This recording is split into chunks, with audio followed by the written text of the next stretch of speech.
मेरठ के शांत शहर में एक खौफनाक वारदात ने सनसनी फैला दी। सौरभ कुमार नामक एक युवक जो अपनी पत्नी मुस्कान और बेटी के जन्मदिन के जश्न के लिए लंदन से लौटा था, बेरहमी से मौत के घाट उतार दिया गया। इस हत्याकांड ने न केवल परिवार को बल्कि पूरे शहर को झकझोर कर रख दिया। सौरभ की हत्या के बाद पुलिस ने जांच शुरू की और जल्द ही चौंकाने वाले खुलासे सामने आने लगे। सौरभ की पत्नी मुस्कान और उसके प्रेमी साहिल शुक्ला पर हत्या का आरोप लगा। पुलिस को पता चला कि दोनों का अफेयर चल रहा था और उन्होंने सौरभ को रास्ते से हटाने की साजिश रची थी। लेकिन कहानी यहीं खत्म नहीं हुई। पुलिस को एक और चौंकाने वाली जानकारी मिली। सौरभ की हत्या के कुछ ही समय बाद मुस्कान और साहिल हिमाचल प्रदेश के कसोल में रंगों की होली मनाने चले गए। कसोल के एक रिसोर्ट में होली के दौरान आयोजित रेव पार्टी में दोनों ने जमकर डांस किया और रंगों में सराबोर होकर मस्ती की। सोशल मीडिया पर वायरल हो रहे वीडियो में दोनों को बेफिक्र होकर नाचते हुए देखा जा सकता है। ये वीडियो देखकर हर कोई हैरान था। एक तरफ सौरभ की हत्या हुई थी और दूसरी तरफ उसकी पत्नी और प्रेमी बेफिक्र होकर होली मना रहे थे। इस वीडियो ने मामले को और पेचीदा बना दिया और लोगों के मन में कई सवाल खड़े कर दिए। पुलिस ने इस वीडियो को जांच का हिस्सा बना लिया है और कैब चालक से भी पूछताछ कर रही है, जिसने दोनों को हिमाचल पहुंचाया था। पुलिस हर एंगल से मामले की गहराई से जांच कर रही है और जल्द ही इस हत्याकांड से जुड़े और भी बड़े राज सामने आ सकते हैं। सौरभ हत्याकांड में साक्ष्य जुटाने के लिए पुलिस की एक टीम शुक्रवार को हिमाचल प्रदेश रवाना हुई। टीम मुस्कान और साहिल शुक्ला के उन ठिकानों पर जाएगी जहां दोनों ठहरे थे। मुस्कान और साहिल 17 मार्च को हिमाचल से लौटे थे। 18 मार्च को मुस्कान ने अपने माता पिता से झूठ कहा कि सौरभ की हत्या उसके परिजनों ने की है। पिता के बार बार पूछने पर मुस्कान ने अपना गुनाह कबूल कर लिया और बताया कि उसने साहिल के साथ मिलकर सौरभ की हत्या की है। इसके बाद परिजनों ने मुस्कान को ब्रह्मपुरी थाने ले जाकर पुलिस को सूचना दी। पुलिस ने साहिल शुक्ला को भी गिरफ्तार कर लिया और उसकी निशानदेही पर सौरभ का शव ब्रह्मपुरी में एक किराए के मकान से एक ड्रम में बरामद किया गया। सौरभ के भाई बबलू कुमार ने मुस्कान और साहिल के खिलाफ हत्या का मामला दर्ज कराया है। सौरभ मर्चेंट नेवी में काम करता था और 2016 में मुस्कान से प्रेम विवाह किया था। दोनों की एक 5 साल की बेटी है। सौरभ पत्नी और बेटी के साथ इंदिरानगर में किराए पर रहता था, जबकि उसके माता पिता ब्रह्मपुरी में अलग रहते थे।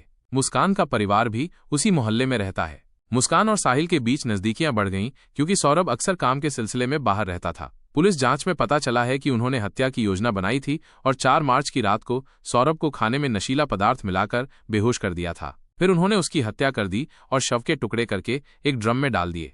साहिल ने 24 घंटे तक सौरभ का कटा सिर और हाथ अपने घर में रखे, जबकि मुस्कान सौरभ के धड़ के साथ सोई। उन्होंने नवंबर 2024 में हत्या की योजना बनाई थी और शव को ठिकाने लगाने के लिए जगह की तलाश की थी। उन्होंने 22 फरवरी 2025 को नींद की गोलियां और 3 मार्च को मीट काटने वाले चाकू, एक उस्तरा और पॉली बैग खरीदे थे।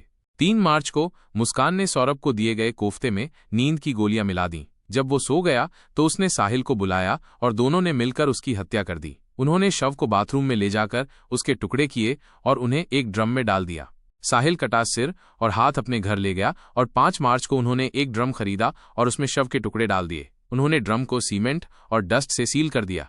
पुलिस के अनुसार मुस्कान ने सौरभ की शराब में भी नींद की गोलियां मिलाई थीं, लेकिन उसने शराब नहीं पी। 2021 में सौरभ ने मुस्कान को साहिल के साथ आपत्तिजनक स्थिति में पकड़ा था और तलाक के कागजात तैयार किए थे। हालांकि बाद में उन्होंने साथ रहने का फैसला किया, लेकिन मुस्कान ने साहिल से मिलना जारी रखा। मेरठ की शांत गलियों में एक दर्दनाक कहानी ने जन्म लिया, जिसने हर सुनने वाले के दिल को दहला दिया। सौरभ कुमार, एक हंसमुख युवक जो अपनी पत्नी मुस्कान और बेटी पीहू के लिए लंदन से लौटा था, उसे क्या पता था कि घर की चारदीवारी के भीतर ही मौत उसका इंतजार कर रही है।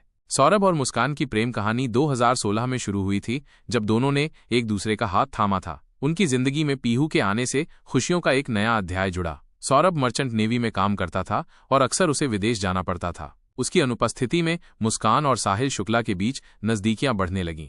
4 मार्च की रात मुस्कान ने खाने में नशीली दवा मिलाकर सौरभ को बेहोश कर दिया। फिर उसने साहिल को बुलाया और दोनों ने मिलकर सौरभ की हत्या कर दी। उन्होंने शव के टुकड़े टुकड़े किए और उन्हें एक ड्रम में डालकर सीमेंट से सील कर दिया। इस जघन्य हत्याकांड ने हर किसी को झकझोर कर रख दिया। एक तरफ सौरभ का परिवार शोक में डूबा था, तो दूसरी तरफ मुस्कान और साहिल कसोल में रंगों की होली मना रहे थे। उनके सोशल मीडिया वीडियो ने लोगों के गुस्से को और भड़का दिया। पुलिस जांच में पता चला कि मुस्कान और साहिल ने नवंबर 2024 में ही सौरभ को मारने की योजना बना ली थी। उन्होंने शव को ठिकाने लगाने के लिए जगह की तलाश की और हत्या के लिए जरूरी सामान भी खरीदा। सौरभ की हत्या के बाद मुस्कान और साहिल ने 17 मार्च तक हिमाचल प्रदेश में छुट्टियां मनाईं। 18 मार्च को मुस्कान ने अपने माता पिता को गुमराह करने की कोशिश की, लेकिन आखिरकार उसने अपना गुनाह कबूल कर लिया। इस हत्याकांड ने रिश्तों की पवित्रता पर सवाल खड़े कर दिए हैं। एक पत्नी ने अपने प्रेमी के साथ मिलकर अपने पति की हत्या कर दी और फिर दोनों ने बेफिक्र होकर छुट्टियां मनाईं। इस घटना ने समाज को एक गहरा सदमा दिया है। सौरभ के परिवार को न्याय मिलना चाहिए। दोषियों को उनके कर्मों की सजा मिलनी चाहिए। ये घटना हमें याद दिलाती है कि हमें अपने आसपास के लोगों पर आंख मूंदकर भरोसा नहीं करना चाहिए। हमें हमेशा सतर्क रहना चाहिए और अपने प्रियजनों की सुरक्षा का ध्यान रखना चाहिए।